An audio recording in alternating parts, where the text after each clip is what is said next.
Halo sahabat Butuh Sawah Channel, Assalamualaikum warahmatullahi wabarakatuh. Selamat datang kembali di channel YouTube Butuh Sawah Channel. Ya, pada video kali ini kembali kami hadir untuk memberikan informasi seputar budidaya tanaman asollah. Ya, untuk video kali ini kita akan membahas salah satu jenis pupuk ya yang sering saya terapkan pada tanaman asollah yang kita budidayakan.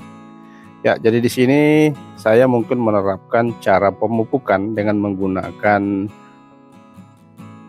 pupuk organik padat yang berupa pupuk kandang ya. Pupuk kandang di sini saya menggunakan kotoran entok.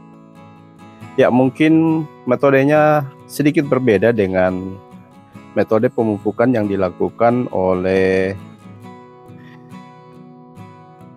pembudidaya tanaman asollah yang lain. Ya, jadi ini adalah kotoran entok yang telah menyatu dengan tanah, tentunya belum sepenuhnya terdekomposisi oleh mikroorganisme, jadi kita gunakan sebagai pupuk untuk tanaman asollah. Kalau sebagian pembudidaya asollah menggunakan pupuk kandang sebagai pupuk tanaman asollah dengan cara terapung, biasanya dalam kondisi kering itu dimasukkan ke dalam karung di lubang. Ya, dan biasanya dibiarkan terapung pada permukaan kolam asollah.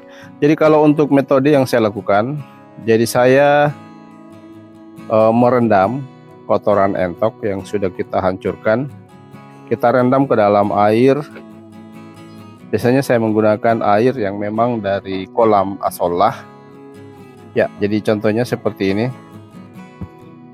Ya, makanya di sini banyak juga tanaman asollanya yang ikut pada saat kita melakukan pengambilan air.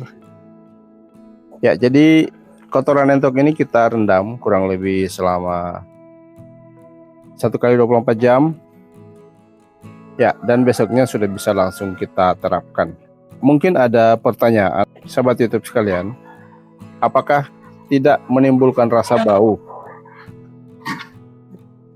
kotoran entok yang masih dalam keadaan setengah kering itu kita gunakan sebagai pupuk untuk tanaman asollah?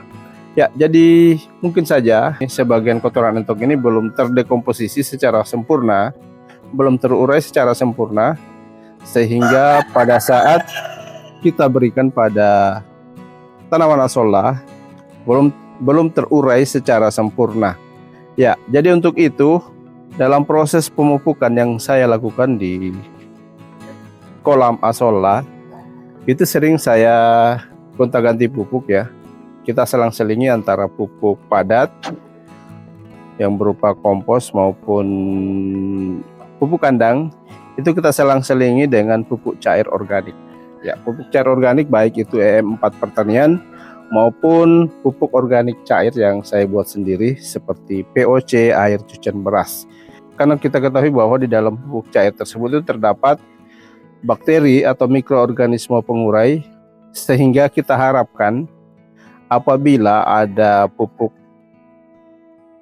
padat atau pupuk organik yang tidak terurai secara sempurna pada saat kita ambil dan kita jadikan pupuk, ya proses penguraiannya itu bisa dilakukan oleh bakteri yang ada di dalam POC, baik itu POC air cucian beras maupun EM4 pertanian yang kita berikan.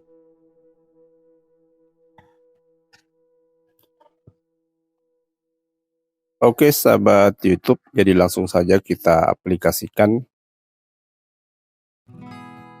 Jadi pupuk padat yang telah kita encerkan, kita rendam selama semalam, itu langsung saja kita siramkan ke kolam asollah. Ya, jadi kita siram dan nanti kita akan ratakan. Jadi langsung kita aduk agar seluruh bagian atau material pupuk yang telah kita masukkan itu kita aduk, tujuannya agar materialnya bisa menyebar secara merata ke seluruh bagian kolom air daripada kolam asollah. Sahabat YouTube sekalian, jadi pemberian pupuk seperti ini ya, setidaknya kita lakukan minimal 1 kali dalam 2 minggu ya, kita berikan pupuk berupa pupuk padat yang kita encerkan ya, namun kita tentunya selang-selingi dengan menggunakan pupuk yang lain, terutama jenis pupuk cair, pupuk organik cair yang kita buat sendiri, yang umumnya saya buat dari pupuk cair dari air cucian beras.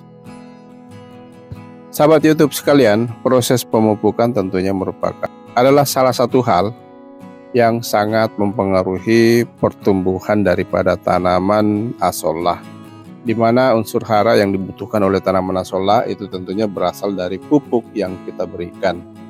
Pupuk yang kita berikan, di samping itu perlu diingat bahwa kita lakukan proses pengadukan ya. Setelah kita melakukan pemupukan, kita lakukan pengadukan. Kalau bisa kita lakukan pengadukan media budidaya air kolam asollah itu kita aduk setiap hari ya. Jadi kolam ini itu kita panen setiap hari, sedikitnya sekitar 2-3 kg itu kita panen. Dan setelah kita lakukan proses pemanenan, itu bisa kita lakukan kembali proses pengadukan. Ya, sahabat Butuh Sawah Channel dan sahabat YouTube sekalian, mungkin ini informasi yang sempat kita share pada konten kali ini. Semoga bermanfaat dan dapat menginspirasi. Kami akhiri. Wabillahi taufiq wal hidayah. Wassalamualaikum warahmatullahi wabarakatuh.